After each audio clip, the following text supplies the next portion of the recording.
Good afternoon, everybody. My name is Neil Bauer. I'm going to be your moderator for this Canada School of Public Service event. We're in front of a live audience here, so if you hear cheering in the background, you know why. Or crying. So that's fantastic. And then we've got the rest of you online. So thanks so much for joining us. Many of you are buried deep in snow. Some of you will be multitasking and so forth, but we've got a really lively discussion here for you today on a really important topic. So before we get started, I just want to acknowledge that we are on the traditional and unceded land of the Algonquin Anishinaabe nation, and in the spirit of reconciliation, I can say I'm really pleased to be able to be having this event and these conversations on Algonquin land. And at the same time, I'm also very proud to be a Canadian and that we can celebrate our Canadianness and our Canadian sovereignty in these times where that's being questioned by some. So anyway, it's great to have some time here today and we can reflect on all that as we go forward. So the topic for this afternoon is aging. So we're all doing it. And moreover, we've been talking about it. It seems like for ages, we've been talking about the demographic period. We've been talking about the stresses that aging is going to cause on our social programs, on our society, the changes, the profound changes it's going to have on us. So now we can have some real talk today about the subject of aging, and we've got a really amazing guest here with us today from the University of Toronto and elsewhere. Zayna is an expert in aging. She's a friend of the Canada School of Public Service and of the public service, and she's helped us to kind of think through the implications of aging across sort of a wide spectrum of society. So really happy to have you here. Thank you so much for joining us. Et nous sommes en anglais pour cette présentation, mais nous avons la traduction en français aussi, et vos questions sont bienvenues en français puis en anglais. So this will be mostly an English event, but we are welcome to have questions in French, in the official language of your choice. So with that, maybe we can sort of get things rolling. Zayna, I know you've got a deck presentation that you want to take us through. We're going to pause periodically and see if there's hands shooting up in the air or chins being scratched or eyebrows being raised. We'll check in periodically online to see what kind of questions you have, but we'll also have time afterwards for a discussion. Perfect. Thank Fantastic. you. Merci. Je parle français aussi, mais lentement. Okay. So I'm going to kind of start by spewing some facts just to set the stage for why this is a really important topic. I'm doing this kind of three-part futurism series with you. This is the second, and there's a reason why this topic was picked. So 2/3 of the people over the history of the world that ever made it past 65 years old are alive today. Okay, this is a very rare phenomenon to be alive this long. In the 1950s, most people didn't age. It wasn't really language we used, they died. So most of our institutions, almost all of them, were based on a construct of, when you became old, 3 to 5 years later, you were no longer here. You all are now living about 10 years longer than your parents' generation and almost 20 years longer than your grandparents' generation. There are some futurists that, if you look at science, like longevity science, improvements in kind of geopolitical contexts, they think a child born today is likely to live past 150 years. There are other scientists, narrower, but still, whose life's work is longevity, that actually think, this is going to be your dorky word of the day when you go out for Valentine's tonight to talk to people about, that we are entering an era of what's called longevity escape velocity. So when we send a rocket ship up, there's a point where gravity no longer pulls it down and we don't need the rocket fuels, it's in escape velocity. So escape velocity from longevity is where for every year you're alive, a combination of science and social policy keeps you alive for 1 years. That implies mortality.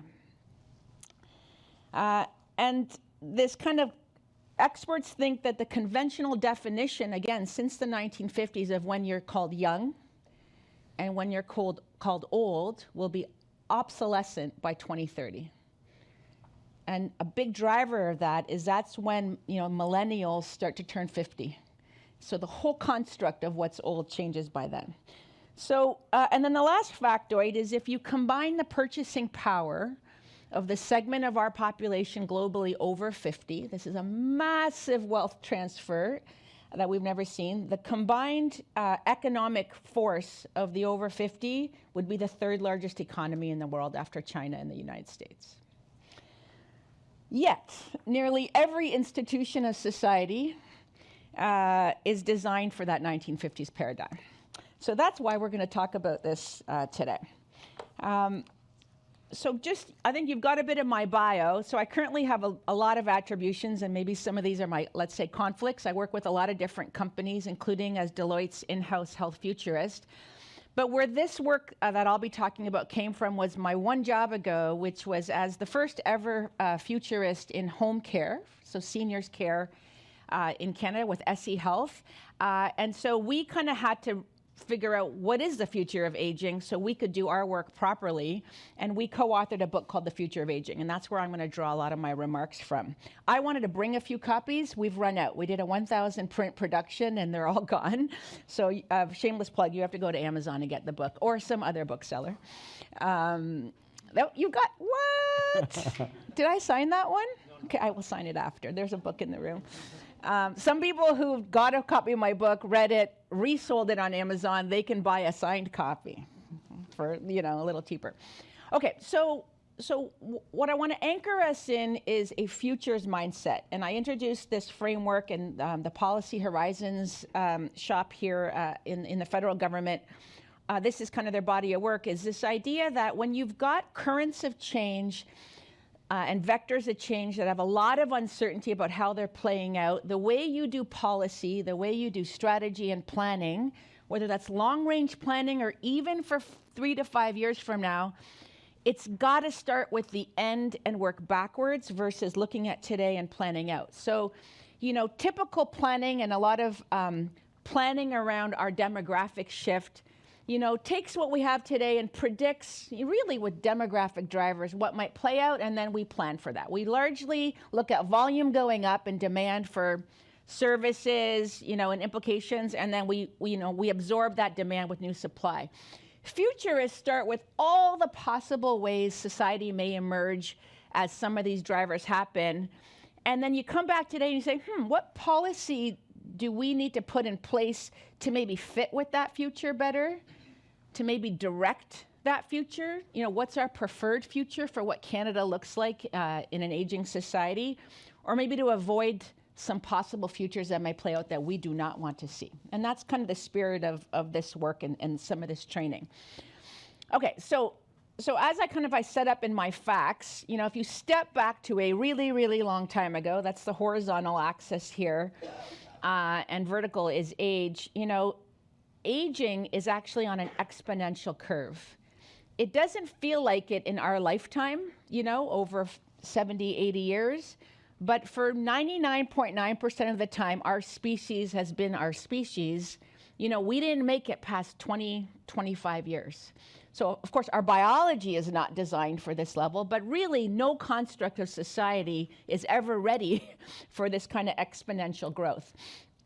And then to add on top of that for Canada, this year, 2025, we enter the super aged society.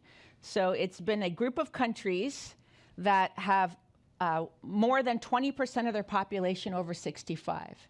We've been talking about when Canada enters, and we enter this year, along with these 4 or 5 other countries. Countries like Japan, of course, we always talk about. I think Monaco is the oldest society in the world, 36% of their population over 65.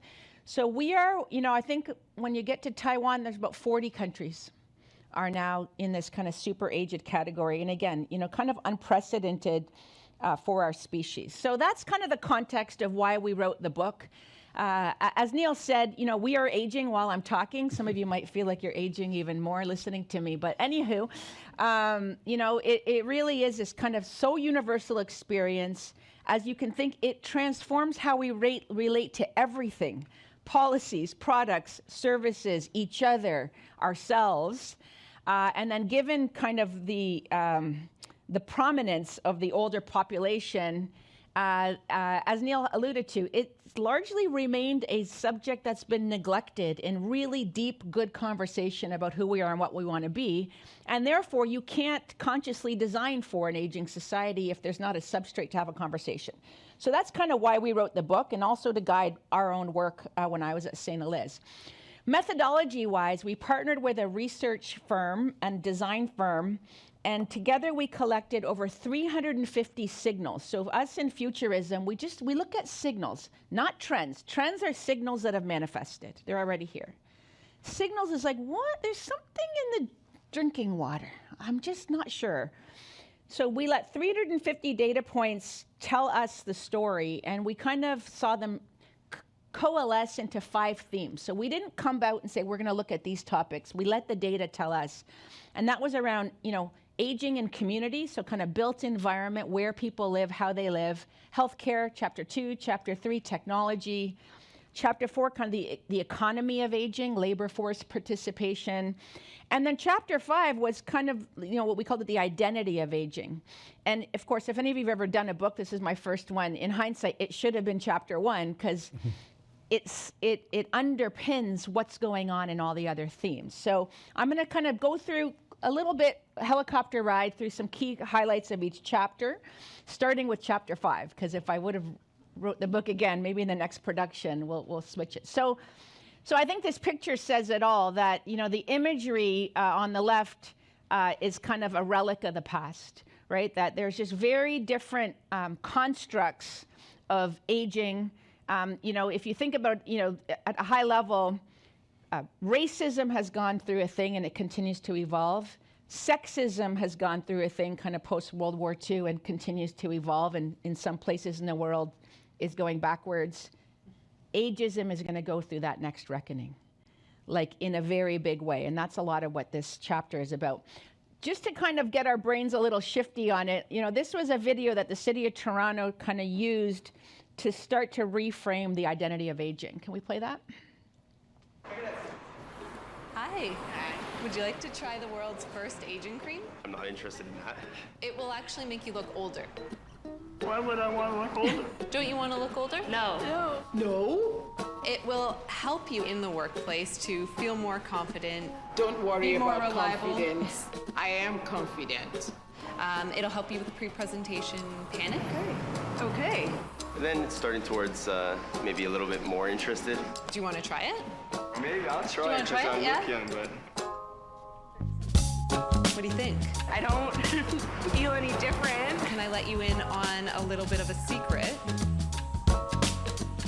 What? Image, our aging cream, doesn't actually exist, but ageism towards older workers does. Did you know that 41% of older adult Canadians report feeling ignored? That's ageism. Unmask the whole story at torontoverall.ca/ageism.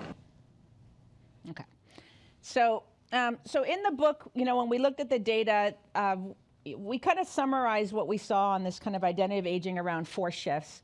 One is, this is a French version, but I'll do my English. Okay. Oh yeah, we're mixing. This is right.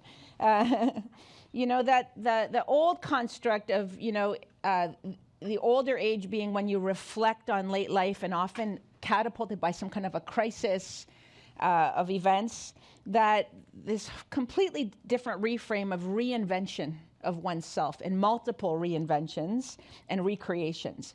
From the role of aging to be accumulating all this knowledge, and that's kind of the goal in and of itself, to the wisdom that comes with that actually starting to create massive value. And a lot of this we drew from indigenous populations all over the world, of the wise elder is such a massive asset of society. So that's finally catching up with, let's call it, the West.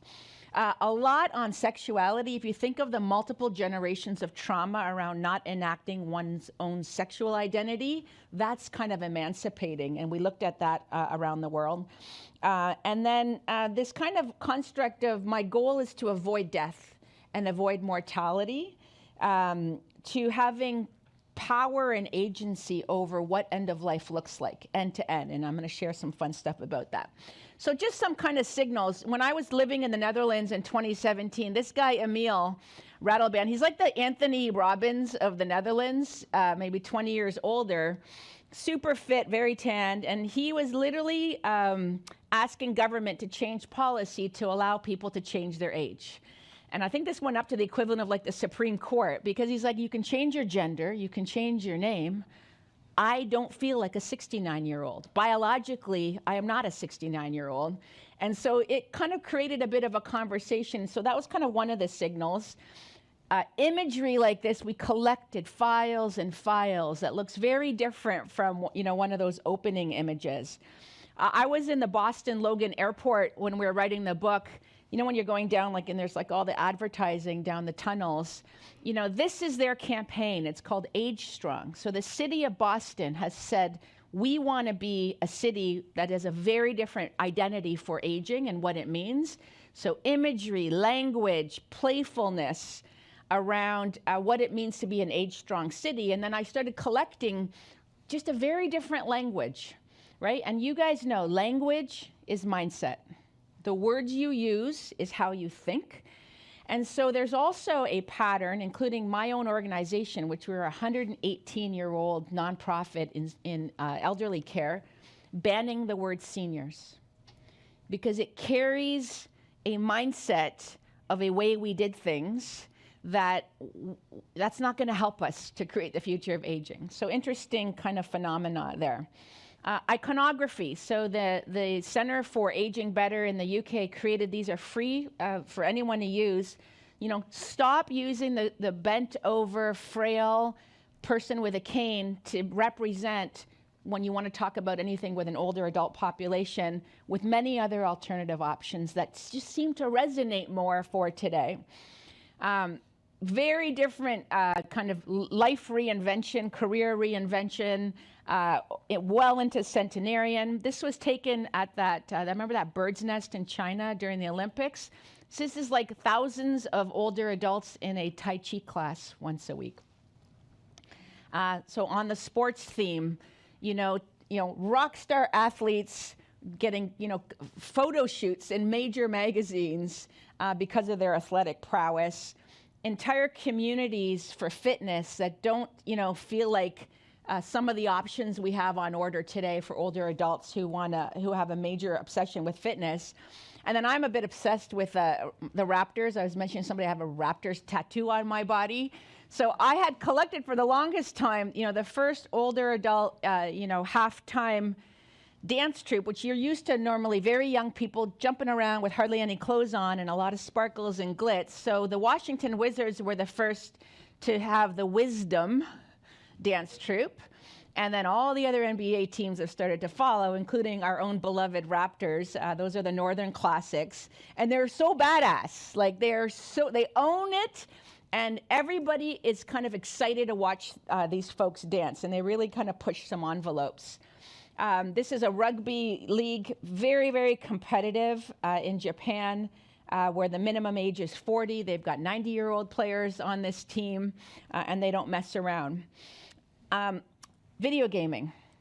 So you guys probably know this, but video gaming as a form of entertainment, it dwarfs all music entertainment, film, and TV combined. Okay, it's a massive industry on a global scale. Well, who were the first video gamers? You know, this generation. So there are these major video game competitions. So this group is from Germany. They're called the Silver Snipers. They show up all decked out. They have a lot of time on their hands. They train really hard, and those young 15-year-olds can't train like this, and they don't have the discipline, and they're very, very skilled at their craft. And they just slay and spank everyone and win all the awards. So it could be financially lucrative. In music, this is a pop band that are all centenarians. Older adults are busting out of their nursing homes to go to, you know, the Kiss concert because that's what they grew up on. You know, raves, I mean, just all these things that just don't feel like the things we kind of see in society. So that kind of sets the stage of reframing aging. These kind of cultural norms that are both troubling and persistent and just not consistent with how things are emerging Those need to be overcome. And this shift is happening on, kind of, again, everything people relate to becomes very fluid now. It's not binary. It's not you're young, then you're old. This kind of fluidness of, their own biology, their relationships, their sexuality, their mortality, their legacy. And the fluidness could change week to week, right? Because it just kind of depends on the circumstances. So the ability of all the products, services, policies that are around us to adjust for that fluidity, that's kind of the job to be done in this context. So lots and lots of opportunities, which we'll get to. I'll do one more chapter and then we'll check in and see if you guys have a burning comment or question or an example you've seen, or also those of you online. Okay, let's get into kind of how and where people live. So 4 big shifts that we kind of summarized as themes when we looked at this. One is, definitely the big one is this shift from predefined models of senior living, let's say, to you being able to kind of create your own living community in whatever definition. We used to say, it used to be, you went to, at the time they're called alms homes. So when you aged out of society, they put you in these alms homes that came out of the UK. Then it's nursing homes, then it's funeral homes. No, this is not going to be tolerated. There'll be a kind of a plurality of living models.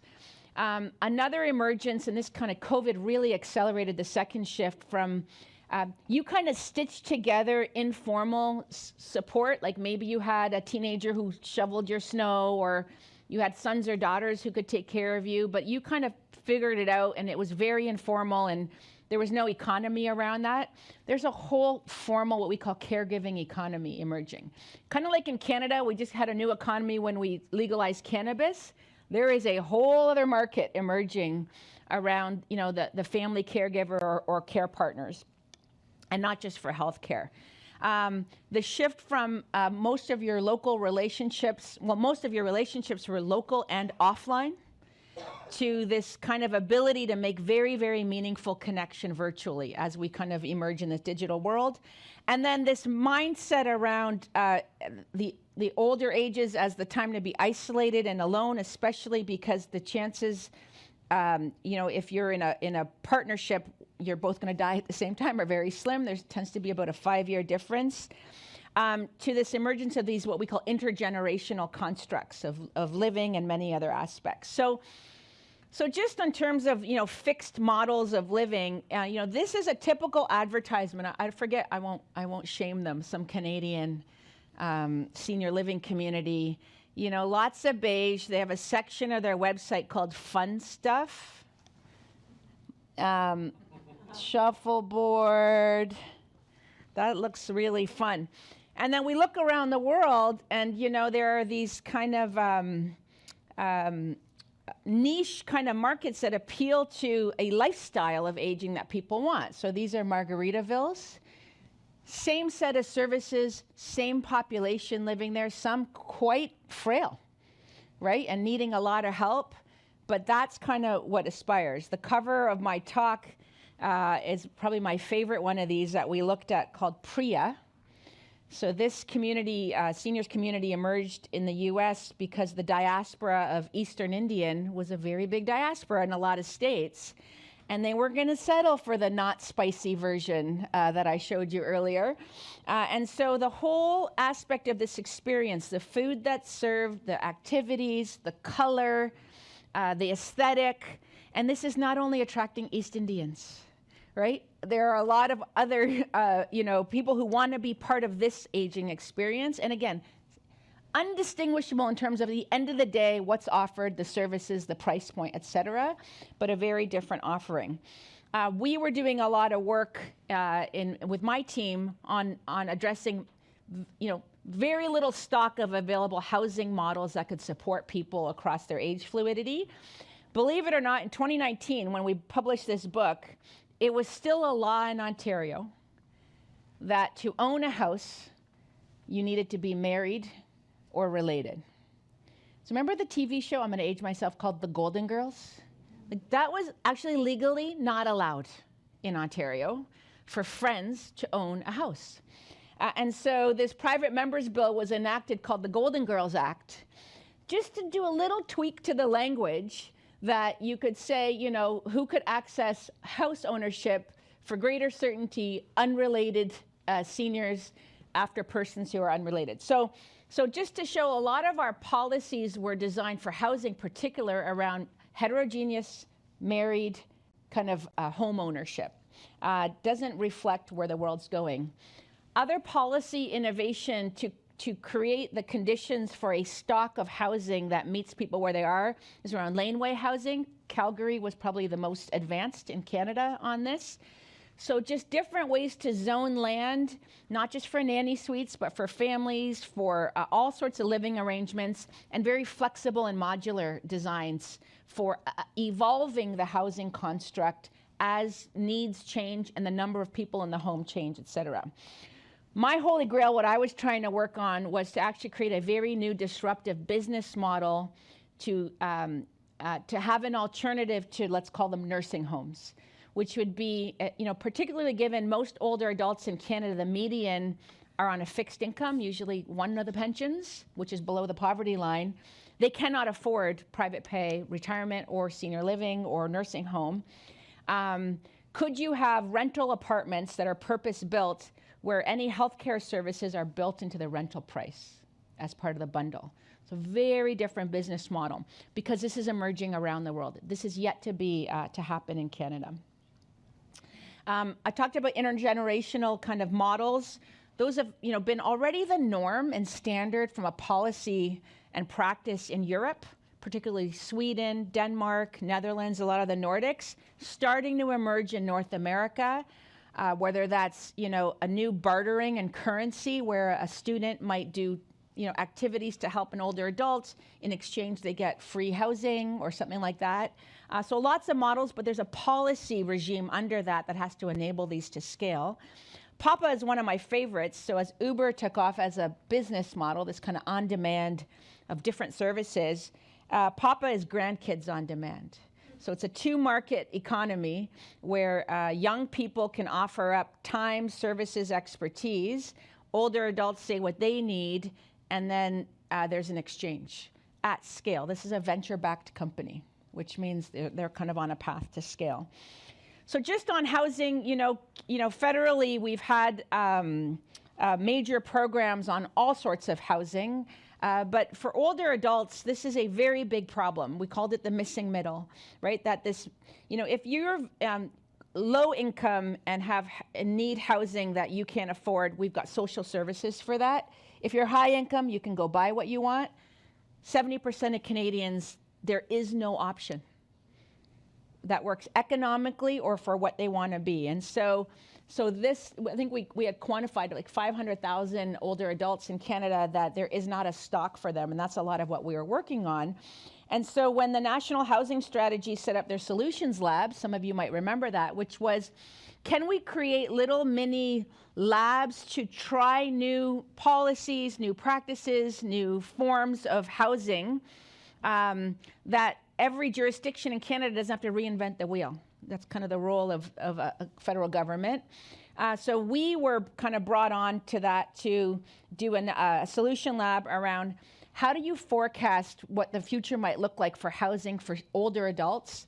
And then how do you make your plans now? Because this is really long-range planning. So some of that work got published, which is really taking a foresight practice to housing. But we did that to inform our work. And the context here, we called it Building with Mission. So my organization was one of the, the Catholic health charities. Well, a lot of religious-based health organizations, whether they're hospitals or in our case home care, they sit on a lot of land. And so as they evolve their mission, because they don't have to really keep doing healthcare anymore, because there's a lot of other people who can, they're looking to use their land as the next mission, which is to support older adults to age in the place of their choice. So that was what the driver of that was. Okay, I'm going to stop. I've just dumped a lot on you guys. Checking in. What's coming up? Well, I got a question first of all, but maybe others will too. So I really like how you started off, Zayna, by showing some weak signals, but also some trends. And then some of the examples you give us are really provocative. So they seem like strong signals to me. In other words, it seems like there's a lot here that's like not just about the distant future or even the near future, but like the here and now.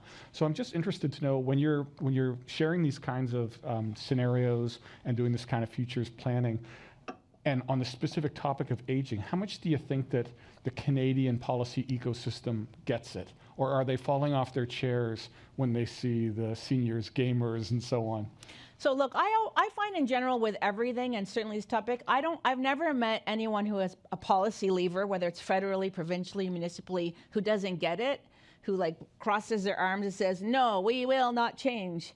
But what I do find is this kind of crippling of to do something about it, right? So yeah, all these examples exist and are the standard in other jurisdictions. There's no reason in theory why it can't be here, but that's where I think we fall short. And whether that's mindset, belief, courage, boldness, that's where I find I'm not really seeing it other than in little pockets. Well, I mean, my 2 cents is I think, we're pretty progressive as policymakers, but I was blown away by some of the stuff that I saw. You know what I mean? So even as enlightened as we like to think that we are, the stuff you're showing us to me is very provocative nonetheless. Speaking of provocations then, let me just cast my eyes across the room and see if there's anyone here that wants to ask a question or take share an example. Or share an example. Anything going on online? We're good. Okay, no problem. Let's keep it. Let's keep Either the good thing going. You're like blown away, or you're like, oh my, who is this? Okay, we're gonna move in. Great. Let's go. So, in around the war, I like your red. I love how everyone brought their red. I'm just so plain today. you know, I totally forgot it was Valentine's Day. I just so around the war, when women were entering the workforce, there were a lot of tenement housing. You know, those co-living things where there would be like a lot of rooms and a lot of women, single women. Men weren't allowed in. There was a landlady. She would cook. There was a meal. Like that model was active for about 20, 30 years, right? And then as the big push to get everybody into the suburbs and married women and all that, right, that model disappeared. And I can see that as a really good avenue for an aging population. And I certainly have had those discussions with my friends of like, we should open one of those, communal, right? And totally, communal I'm living, like, very popular. absolutely. But the investment has to be there, right? There has to be like an interest from the investment community to fund that type of change where the structures of our residential lives will change to accommodate these kinds of models. Yes. And again, there's a massive market demand for that. Yeah. All right. All of our work on housing models. So I don't know that the incumbents are going to be the investors. Like, are you going to convince Chartwell and Amica? And it's going to be new agents, and that's exactly what we're seeing. But it's a huge trend, absolutely. So again, there could be policy barriers why communal living won't scale, which is where you guys all come in. Yeah. Can I follow on that too? Yeah. Just ask about the gender lens. Your question made me think of that. Does the picture look different for women versus men in terms of life expectancy and culture and identity and so on? Is there kind of a gender take on the issue? So I think a lot of the work in the book on sexual identity was pretty eye-opening, and I don't think it had been studied in the scale we had. So that one I don't think has it's a gender fluid. For sure, women have a longer life expectancy generally in every population, and tend, if they're in a heterosexual marriage model, which was the dominant norm because religion dominated a lot of our constructs, they'll die 4 to 5 years after their male counterparts. So that creates a market for things a little bit more than for the male population. Okay, so at least 4 to 5 years with no dad jokes. Yeah. Okay. You just did a dad joke. There's the irony. Okay, let's get into healthcare because we can all relate, but I won't go too deep because this is what I do for a living. So just some constructs to think about. So this kind of shift from the goal of healthcare services is to fight aging, and there's this language of aging as a disease. It's not a disease, it's a thing, just like birth. It's not a disease. To a very different kind of agency of much more affirmative aging, but I call the shots of how I want that to play out. And if I want that to play out, that I'm going to go to a nursing home and somebody's going to do everything for me, great. And then everything in between, right? Versus kind of a one-size-fits-all.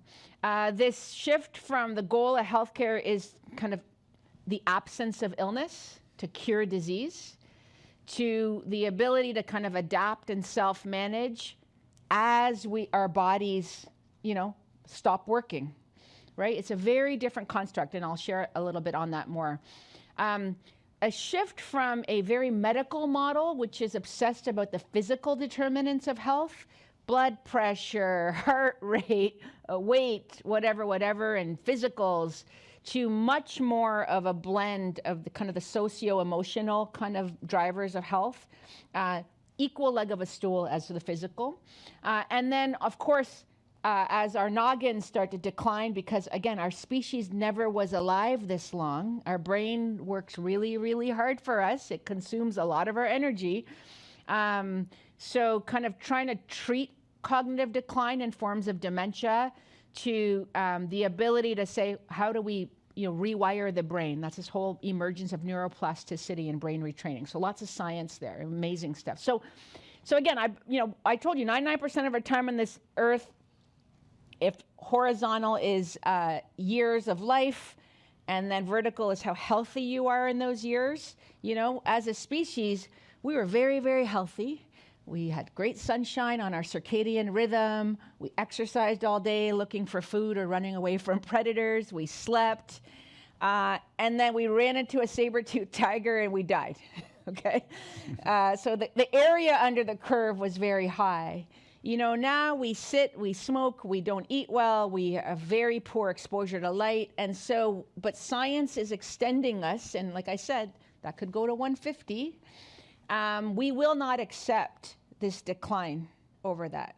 So that's a very different goal of healthcare. Before, was to keep you alive at all costs, to maximizing health span to lifespan, or what I call morbidity compression before death. What? That's a fancy word. Okay. So just to kind of go a little bit deeper, this was a bit of a framework. So at SE Health, we have a research institute, and they kind of created a different frame of what's the role of a healthcare system or healthcare, which is taking a life course view when you look at your role in healthcare across aging. So if you think about it, on average, when you're quite healthy and active and then all the way through to kind of life-limiting illness, for most of the time, at the left side, you're calling the shots. So it's a preference-based approach, because you don't really need to outsource your agency or power to anybody else, because you can, take care of yourself. As you move towards life-limiting, it's more of a needs-based approach. Others do things you can't do yourself or your community. And then maybe in the middle, it's a kind of a blend where you're weak, you get help. Where you can handle it, you do it yourself. But the reality is we're all different on that spectrum. I might be at my life-limiting stage, and I still want to call all the shots. I want to die on my terms and don't want to involve anybody. And others might be very, very healthy, but they want to outsource all their agency and power to a third-party provider like a healthcare, and being able to adjust for that. And then to do that, then, the inputs into deciding what's the role of a formal healthcare system, again, when you use healthcare, it's when you're outsourcing your agency over your health to someone else, goes well beyond our current blunt inputs of basically age, demographics, maybe gender, and physical inputs, your chart, your history taking, et cetera, to being able to incorporate all these other kind of socio-ecological contexts, and that together decides what you do, don't do, how it's approached, et cetera. Now that gets us into the era of data.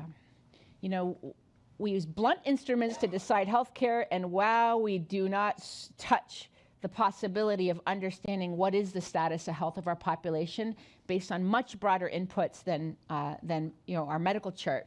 So we're predicting the word electronic will drop from electronic medical record and health record, and it won't be your medical record or your health record, it'll be your life record, because that's how we'll know kind of the status of health and well-being. And so this is an example of kind of like a check engine dashboard of the health of an entire older adult community in the United States. It's run by LifeSpark, where they can literally push a button and they can crawl data from multiple inputs, not just the medical records. And sure, some of that data is blood pressure, body mass, heart rate, but they can quantify social connections, fatigue. How do people feel today? How did they sleep last night? Are they moving? Are they not moving today versus yesterday? And then you get kind of this composite index of well-being. This should be the goal of healthcare systems, when 1 in 5 Canadians are going to be over 65, versus what we do today, some pretty blunt metrics. Some big areas that are kind of finally coming to the mainstream is around allowing people agency to age, heal, and die in the place of their choice. When Canadians were surveyed, 70% of Canadians desire, maybe now it's more, to die at home when it's the end of life. 70% of Canadians die in a hospital. Like, that's a market right there. And then if you go to all the other steps, in the US, the model for how emergency room care is done is exploding to do all that at home. Not just talk to a doctor from home. The ER comes to your home with a business model that works at scale versus you going to the place, waiting in line for hours and hours and hours. One of the best policy shops on aging in Canada, and probably one of the best in the world, is out at Toronto Metropolitan University, the National Institute on Aging. They've really helped frame some policy papers around what would it take to bring nursing homes to the home, because that's what's already happening around the world. New Brunswick is kind of leading the way in Canada for nursing home at home, but it is not yet a mainstream model. And then the last one on healthcare, is thinking about dementia. So right now, and I know you guys have family that you've seen, managing through somebody with dementia, very, very hard for the family at home. And so the option is basically to go to a nursing home or a memory care center. So it could be a floor of a nursing home that's only for dementia patients, or an entire building. But again, we will never have the real estate to institutionalize people that way, nor does anybody want it. And families will express, I can't do 7 days a week of taking care of my partner with dementia or whatever, but I can do evenings and weekends, or we can help it out. So in the US, that's a massive market. There's another business model that's dying called malls, especially strip malls, in the era of on-demand purchasing and what have you. So lots of available real estate. And so this nonprofit foundation created Town Square, which is taking this big real estate, creating daycares for people with Alzheimer's and other forms of dementia, keeping the price very low, $95 a day. I don't know about you, but when my children were in daycare, we paid about that, if not more. But really a franchise model that can scale. But most importantly, they incorporated science. So reminiscence therapy as a science, the idea that, in this case, these were a lot of boomers, if the years when formative memories were formed, so this kind of looks like a Happy Days lot, if you put people in that environment, actually their behavior is very, very different. And that's the same with music from their era, other visuals. So the outcomes for this population are very, very different from a typical, what I call the 3 Bs, big, beige, boring type of memory care center. So lots of new business models around new ways to manage and actually have better outcomes with dementia. Okay, we'll do one more and then we'll kind of pause and have a conversation. So now we'll get into, one more, we'll check in, and then there's one more chapter. Technology. So you know that a technology segment has arrived when very robust, what we call market maps are published. So the left is the global market map by this incredible woman, I forget her name now, she's Israeli, she's called the Jaron Technologist. So all these clusters are kind of these categories of new products and services in the tech economy to support an aging population, some countries have taken it on to say we are going to be the new, the new economy of age tech is going to come from our country because the whole world is aging. Canada's getting there. So thank you to our National Centres of Excellence that had the foresight, I'm going to say back to 2012, to form AgeWell, one of our NCEs, to kind of create this ecosystem to emerge and our participation in the age tech economy. So this is kind of our Canadian market map, and I think it's doing really well.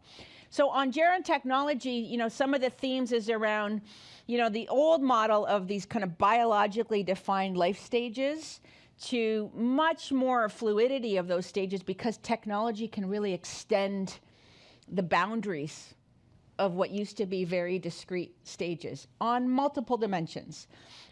This idea that, when you can't do stuff for yourself, you now need other labor to kind of service you, to the ability to modify the laboring body in ways we couldn't before.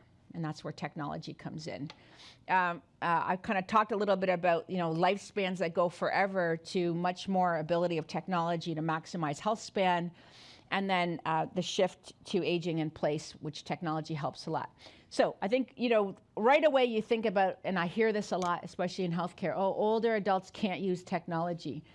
The data doesn't match that statement, right? So Pew, P-E-W, does a lot of the best research in the world on facility with technology in older adults. The curves just are growing and growing of adoption, utilization, et cetera, on every dimension of technology.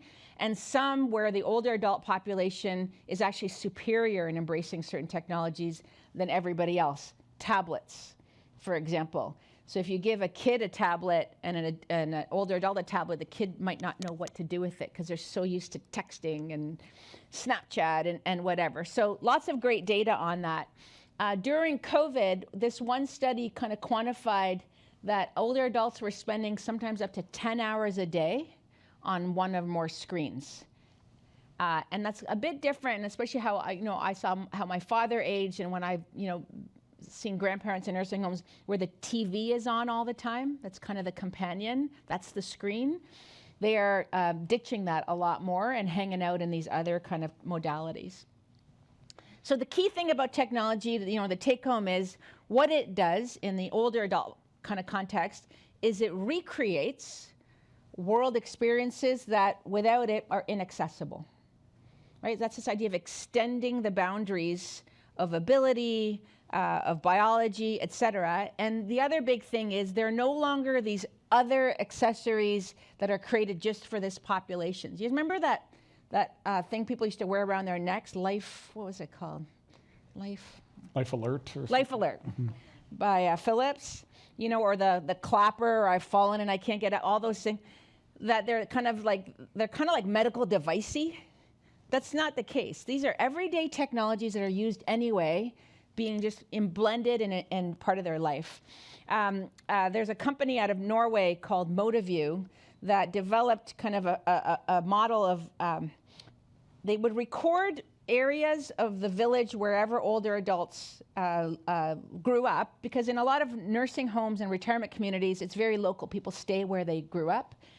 And then if they play those videos at a slower pace and give any kind of a bicycle, their own or your own, the results of people's engagement in exercise, every physiological measurement, cognitive measurement are through the roof.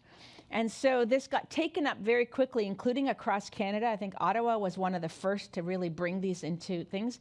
And they now have the biggest road race in the world of people in their own, wherever they are, racing. And I think they've quantified they can do like 7 laps around the earth of territory covered. That just would not have happened if you, put an exercise bike in the fitness room of the, retirement center. So just technology we use all the time. This is the biggest bowling league in the world with the Wii controller. Again, making world experiences that were inaccessible, you can recreate them. So this is a wheelchair-bound gentleman with the Wii board, and then a little bit of gamification is literally walking through a forest, catching the rabbits, hitting the butterflies, whatever. So lots of great tools. Probably the biggest explosion of technology, and again, haven't seen a lot in Canada. Some European clusters, they're really doubling down on this, is mobility. Some people think mobility, so your ability to move, should be the most important vital sign.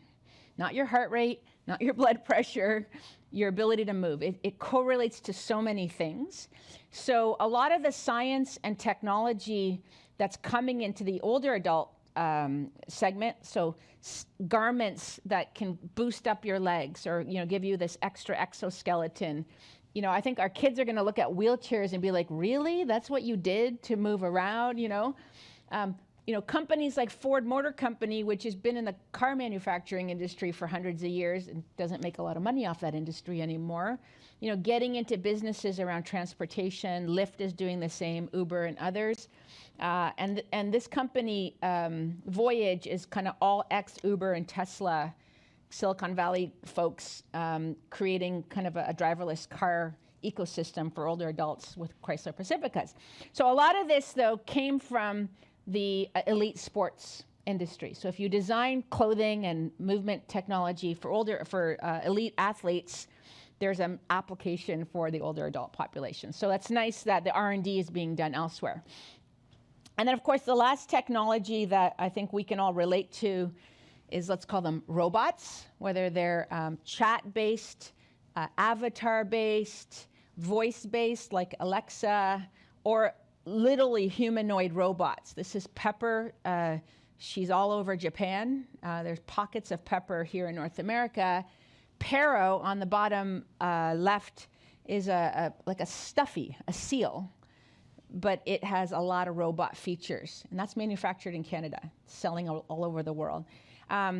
Japan made a policy innovation, I'm going to say 3 years ago, that the state would fund 4 out of every 5 older adults in Japan to have a home robot for what we call activities of daily living, helping you wash, helping you do the laundry, helping you get dressed, and instrumental activities of daily living around toileting and things like that. So does that sound dystopian to you? Can you imagine if our feds were like, 4 to 5 Canadians over 65, we will pay for you to have a robot. We'd be like, we don't want this world. So I think this is, again, where we have to disband with our assumptions, because Japan's been at this for 20 years. They've had to play around and experiment and figure stuff out. Okay, the last tech area is a new fancy word, too, for you guys. So you've got longevity, escape velocity. This is for your dinner conversation tonight. And now necrotech. What is this? So think of the whole institution of dying, how it's done. Do you have a say in how you die, where you die, when you die, what happens with the remains, how you eulogize, how you memorialize? That whole value chain is up for grabs.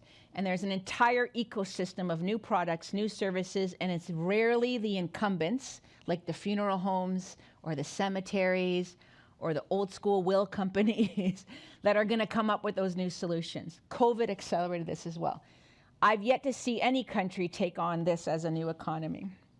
I'm not going to do the next video, but we'll make sure we share it with you because it's very fascinating. Just what this video is, a concept video, and I'm so guilty of this.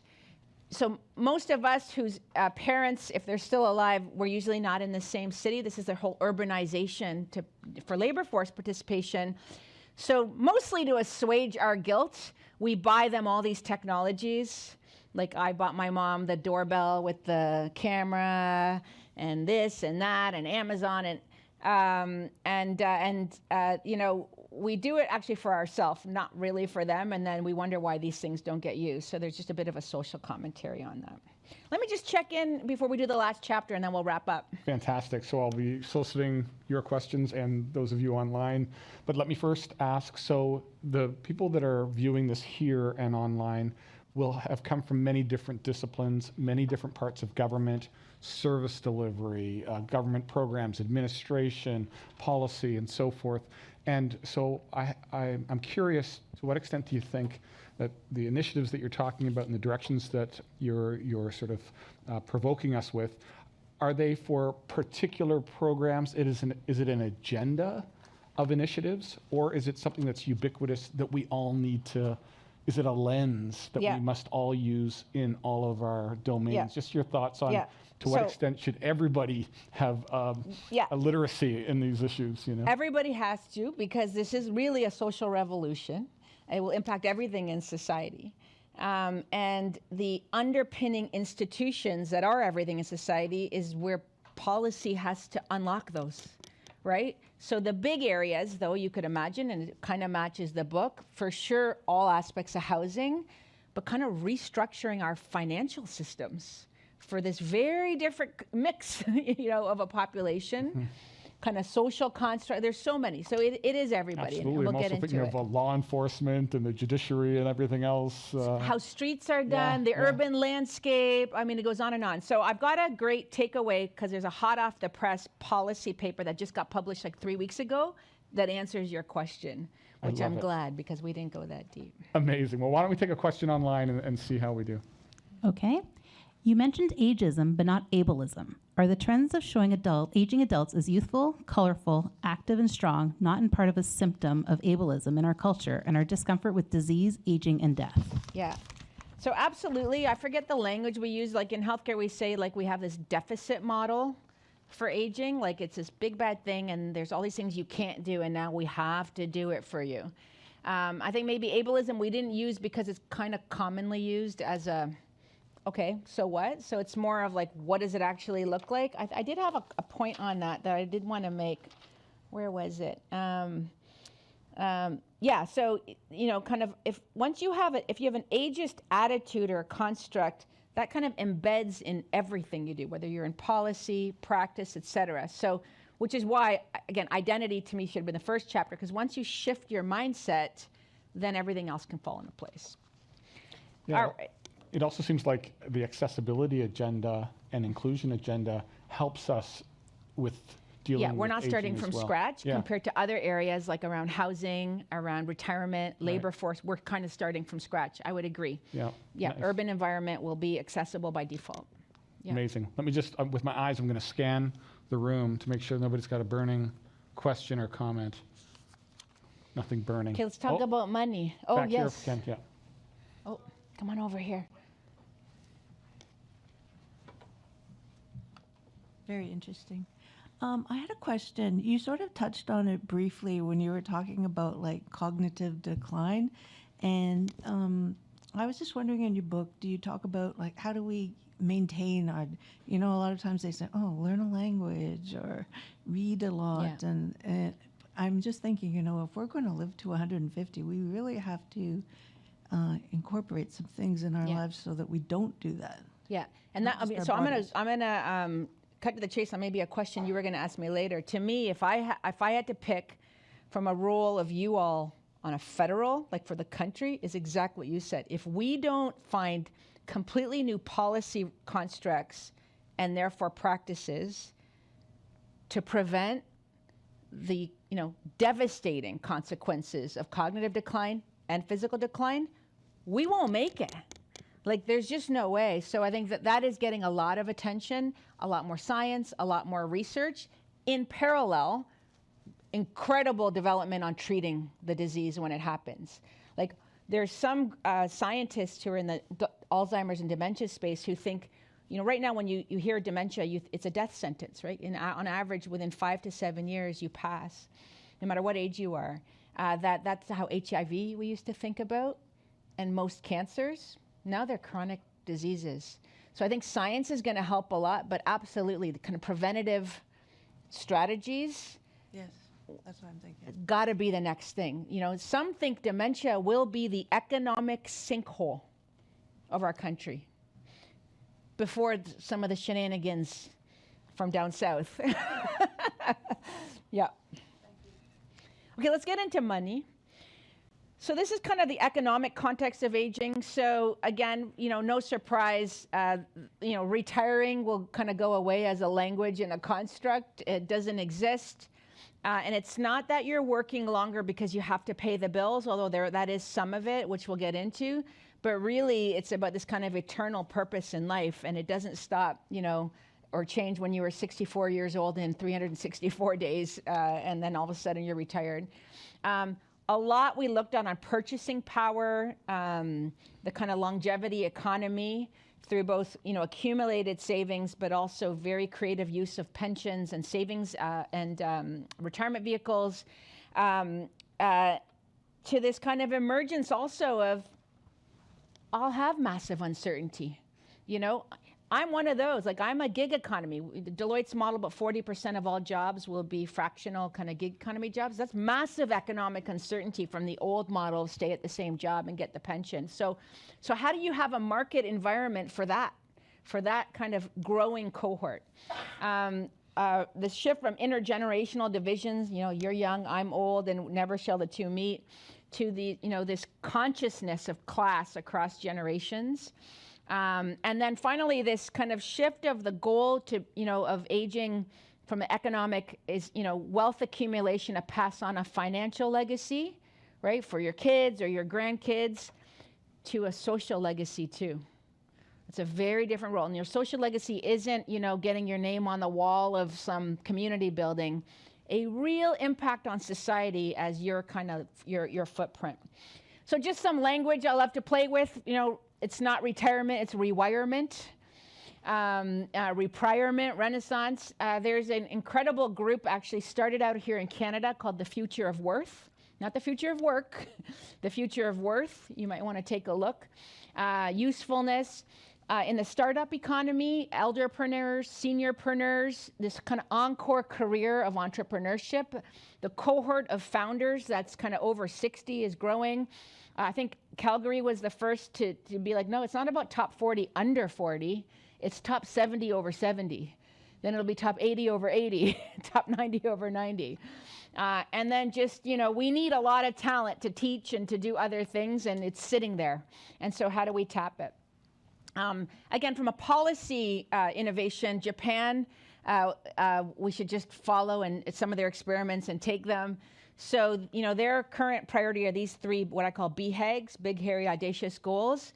At scale across the country, employment opportunities up to the age of 70. Think of what it takes to do that. The second one is to add health span, so healthy life expectancy, by 3 more years after 75. Again, all indicators are health span declining, right? So you're going double against what the curve is. And then to do that, they've got to take 5% of productivity gains out of their healthcare system. And we've been growing our healthcare spending 5, 10, 15% a year, right?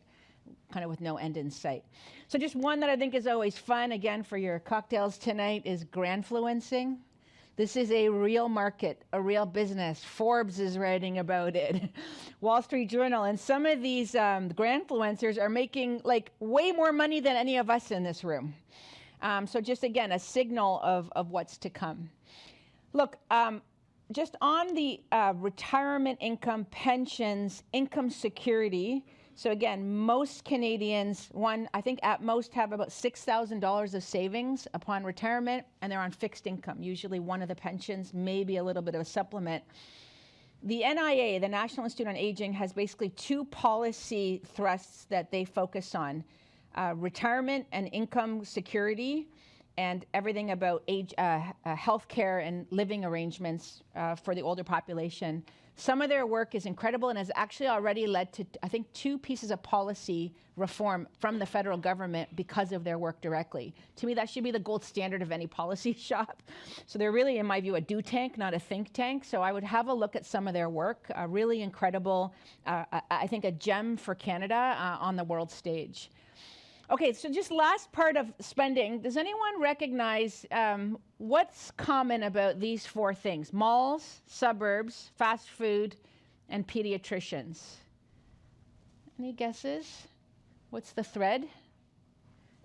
And maybe I'd add to that refrigerators. What else did I have? Baby food, telephones, and the franchise called Toys R Us. Huh? Yes, kind of, but why? So every one of these was created, did not exist until the boomer generation preceded it. Because there was a demand now for houses that could have multiple kids. I think there was something like 4,000 pediatricians in North America before the boomers, then it became 400,000. But we don't have 400,000 geriatricians, right? Ray Kroc, you know, teenagers they're out and they wanted food, so he created McDonald's. Fridges, mall, all of that. So, you know, you can see these patterns that everywhere the boom precedes something, there's a major market shift. And that includes schools, colleges, universities, marriage, child rearing, employment. So boomers will change every institution. And they're kind of turning about 78 to 80 right now, right? The markets, the products, the services, the policies have yet to, we don't even know what they're going to be, that they're going to create. So just kind of keep that in mind, because a boomer was born every 10 seconds, okay?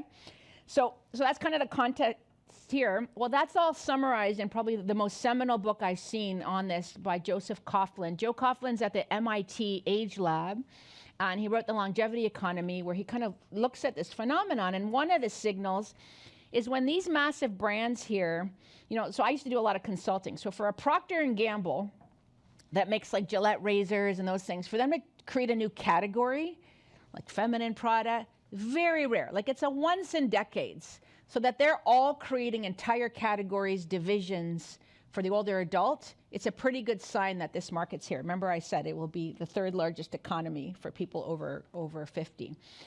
That includes kind of the aesthetic and the branding. So, you know, the days of, you know, when as your diet needs to adjust, you know, it looks like the thing on the left. No, this is perennial, you know, very different positioning. The inside of those bottles, identical, right? We won't see beige, boring, and big products like scooters. I'm not going to play this video, although it's very good. You know, just to say, and that includes a whole market of products and services for you and I as we take care of our older adult parents or what have you. So this caregiving economy. And this video, which maybe at the end we'll play it. We'll see how our time is, because I want to get in discussion. But, you know, Gillette, this is a Gillette video, and this is a son shaving his father. And, you know, Gillette realized, you know, they've kind of innovated on razors. Remember, 1 blade, 2 blade, 3 blade, what are we at, 12 now? Colors, whatever, that they never thought of designing a razor for someone to shave someone else, because it's a very different design when you gotta, and your loved one is afraid of getting cut or nicked, or for a lot of, especially older gentlemen, having a good shave sets their whole day up very differently, right? And they can't do it themselves, and they don't want to get cut. So just to think about that times all those other things. So whatever was McDonald's and Toys R Us, like I don't know why we don't have Seniors R Us yet, because Toys R Us has gone bankrupt or going bankrupt.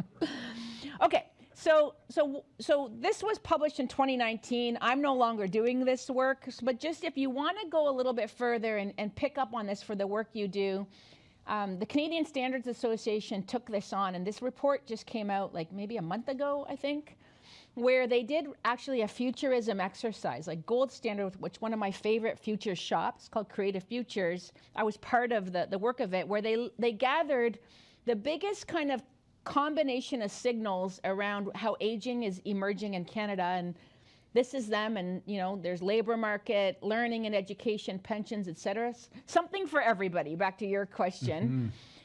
And then they started to play around and go, okay, well, and this is what we do in futurism, if the trends around, say, consumer spending go this way, combined to maybe the trends around housing and independent living, what's the scenario for the future? So you can play and mix and match, and you create all these possible scenarios for Canada, and then you step back and you go, what's the policy implications? Well, if you do that in enough combinations, you start to have a coalescing of the same kind of policy questions that emerge, and that's kind of what's now got published. So in their work, you know, kind of updated of our work, and our work wasn't just for policy audience, it was for everybody.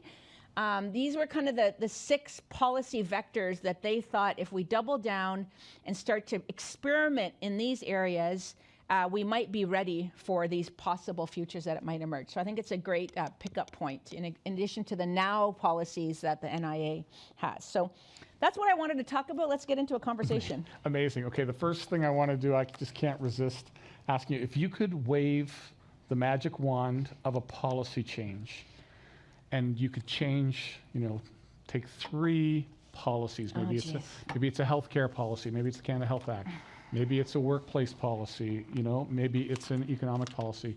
If you could right here and now say, there's 3 things that need to change, what would be some of the things that come to your mind that you would like to go and see Canada come out quick out of the gate?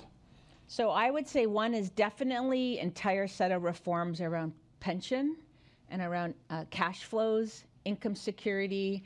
There's a whole bunch of them out there other countries have experimented with. Not public servant pensions, though, mind you. Well, you guys are probably fine, but you're, again, in the missing middle, you're probably okay, but 70% of Canadians are not. Right. And it's only they're out-of-pocket costs as they age because our healthcare system is designed for hospital care are only going to grow, right? So there's just ways, could you play with physical assets, to have new forms of cash flow that's not just a reverse equity, So there's tons of innovation, I think, on income security, if you will, and kind of restructuring our financing systems for that. That's one. I think 2 would be creating conditions for a very different labor structure in this rewirement, whether that's learning and education. What was the word I was going to use? Time banks. So how do you have this new pool of capacity, whether that's to teach coding or to teach music or to volunteer at the thing, but this whole pool is out there and there's no economy for that. There's no way to liberate that pool and kind of distribute it in different ways. So that would be 2, labor force. And the last has got to be healthcare. And so I'd have maybe 2 ideas. One could be what we talked about earlier. Like, I would love to see the feds, use their platform to have a new way to really prevent illness. Because it's not really the jurisdiction of the provinces. Those are sick care systems. And I'll just give you an example. In the Netherlands, we created a completely new national health insurance scheme. So we have government-funded health care, sick care over there, 95 billion euros a year for 14 million people. We created a publicly funded health insurance scheme for wellness, right? That can be done.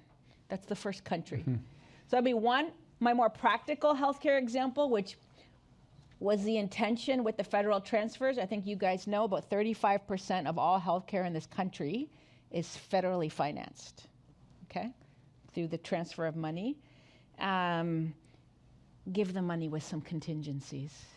Set the conditions under which we will pay the provinces. Like what would be a good example as a condition? Around, one will be for sure data, liquidity, and all that, so which was supposed to be done but didn't happen. And then around paying for outcomes instead of inputs, right? Pay for outcomes instead of inputs. That's what Medicare did in the United States. Because Medicare is a $2, maybe $3 trillion publicly funded health insurance scheme for over 65. And they're like, if you want to participate and get paid for by Medicare, these are the conditions under which, and they're outcomes based, right? I love it. And those go hand in hand, having data and of course, you can't do an outcomes based model without the data. Right. Fantastic. There, I just waved. I've never done that That's before. nice. I'm going to write a paper about that. That's a trifecta. Thank you. That's amazing. Okay, I'm going to scan and see if we've got a question right here. Yeah. Please use the mic, if you don't mind. Can I just, how much time do we have? Because I can go on and on. Okay, let's go. I got to be crunchy. Hello. I'll make it quick. Who are you? I'm Bradley Godad, and I work for the CRTC, which is Canada's regulator of telecom and broadcasting. I'm thinking of policy analysts within the government, specifically government departments that administer certain industries within Canada. Like, for example, the banking sector. I don't know which department it administers that, but I know for sure, like the CRTC, we oversee telecommunications companies, and so. Of course, I'm aware of the growing demographic of seniors, but I'm also, through many months of research, I'm also increasingly aware of the fact that no 2 seniors are alike in terms of health, in terms of economic prosperity, in terms of technological abilities and the like. So if the CRTC were to impose policies, Yeah. regulatory policies that benefit seniors, Yeah. or require the industry to deliver certain services Yeah. or tailor their services, like how do we It's hard. Yeah. because there are so many intersections with younger Canadians, like some seniors might have visual impairments, and likewise younger Canadians would as well. So that's sort of an open-ended Yeah. question. Yep. Follow-up question is, I know that for sure in the banking sector, the not like the large banks have come together and created a voluntary code of conduct for the treatment of seniors, and so I find that quite interesting. That's that great. I'm going to add that to my examples. Yeah. we can offload that onto the Yeah. industry and say, hey, Yeah. get together and come up with a. Yep. So I guess Yeah. in the So- end, it's so- more of a comment rather than a question. Yeah, no, but just a couple ideas. So there's a big movement. I think the guy who kind of was part of it in South America ran for mayor of Toronto in the last election. It's called 8 to 80. So if a policy, a practice, a process, a product can work for an 8-year-old or an 80-year-old, it'll work for everybody. So that's a big framework that's used around the world for everything. The iPad is that, right? A baby can use an iPad, an 80-year-old can use an iPad. Accessible and inclusive by design is just everybody, as we have neurodivergence, so it's not even for physical inability and all that. So that's kind of a given, just like privacy by design. So the last thing on policy, which I'm sure you guys talk about at the school, and I'm sure you teach about this, is the new governance model for everything is flex everything, right? So it's not about policies, which I'm going to tell you are going to be out of date the second you write the policy because of the world. It's principles. So exactly like a code of conduct. So if you do a principle-based set of, regulatory regime, that's the only way, because it's flex everything. Like there is no one segment for anything, in anything. It's an N of one. So N of one policy making is the new practice, and not just for, of course, the elderly, any public good. And I guess we would call it adaptive policy making. Massively in adaptive. The language of the policy Yeah. community. Alors, here is Sidi, Amadou Sidi Diallo from the Policy and Strategic Relationships team. So my boss is Josiane. So thank you, Dr. Zayna Khayat. Thank you. So my question is about the identity of aging and the quote, Joseph Coughlin quotes, the fact that he said old age is a made up. Yep. And I think there is that nature of the nature of aging is that immutability, the fact that you cannot change it. The case you mentioned, Emil's in the Netherlands. Yeah, yeah. So the right to they denied the highest court in the Netherlands denied Emil the right to change his age. As we know today, you can, in many jurisdictions, you can change your gender, Yep. you can, etc. So there is that. Is that character, the fact that age is immutable, is that also part of the identity of aging? Yeah, absolutely. That's what I said. Remember that, by 2030, old age won't exist as a word, right? If you kind of play out the trends. So that's it. So again, it's hard for you to imagine it, but it's happening. And then what happens, right? Absolutely. So I'm glad that theme struck you. Fantastic. Well, that's a good bridge to my next question, which is, to what extent do you think this is happening to us and we need to react to it smartly? Yeah. Versus to what extent, you opened by kind of talking about the preferred versus the possible Yes. and the plausible. So to what extent are we the architects of where we're going, and we need to be actually proactive in engineering Yes. this future? So, of course, the default is to react, especially it's so easy with demography, in addition to other things as policymakers. Like everything, I wish we would pick something in Canada, grab the bull by the horns, and like you said, architect that future. Deloitte, maybe 2 years ago, put out a vision paper for what would it look like for Canada to be the best aging society in the world. And then you unpack, so just having that aspiration and kind of going for it, it would be what I would call for. And maybe it's not for aging, maybe it's for something else, I don't know. There are countries that have done that. You know, and I think there's an economic gain. So I think just again, this reframe is if you kind of start from a policy perspective of, oh, as this demographic bulge happens, how are we going to finance all this at a time when there's less participation in the labor pool? That's this deficit model. Versus, you know, wow, there's a whole longevity dividend that can accrue if we create these new markets. And not only create them for our own country, but to service the world. Like that's that kind of opportunity that is sitting here in front of us, and very few have gone after it because very few have gotten to the super aged the way we have, right? I think Japan, we can do a lot of shamelessly stealing from what they've done in this realm. Amazing. Well, I mean, you've given us a lot to think about. We can take one last quick question, and then remind us who you are. We'll wrap it up. Pat Cack, I work for IRAP. Yep. In terms of AI, what do you see as the, what could we leverage AI for to help with this? So Singapore just announced this week, they're literally doubling down on, so Japan is focused on robots, and which has AI built in, but it's much more because of the labor force, the caring labor is just not there, and people don't have a lot of kids. Singapore's doubling down on AI to take care of their aging population. So have a look at that. I think they're way ahead of the pack. So I don't think AI is as big a deal though as just technology in general. And nowadays, like everything is AI in technology. So it's just a given versus the standalone, the way Singapore has. Great question, and great note to end on. So Zayna Khayat, it's amazing to have you here again and to help us think through kind of with a futurist lens, such an important topic as aging. I think you've shown us that it's affecting all parts of society.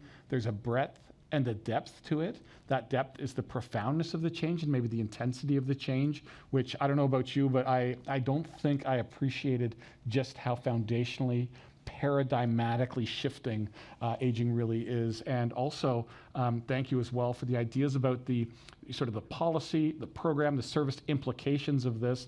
And if we want to be proactive and we want to change our mindsets, the mindsets are going to change first. The language will change with that, and so too will the actions. And so it really is a call to arms for public servants. So I want to really give you a heartfelt thanks for that. And for those of you joining online, thank you for taking the time. Un grand remercie à vous tous pour participer aujourd'hui. So we hope you have enjoyed this session. It's one of many great sessions put on by the Canada School of Public Service, and we hope to see you again soon. Take care. Great summary. Excellent summary.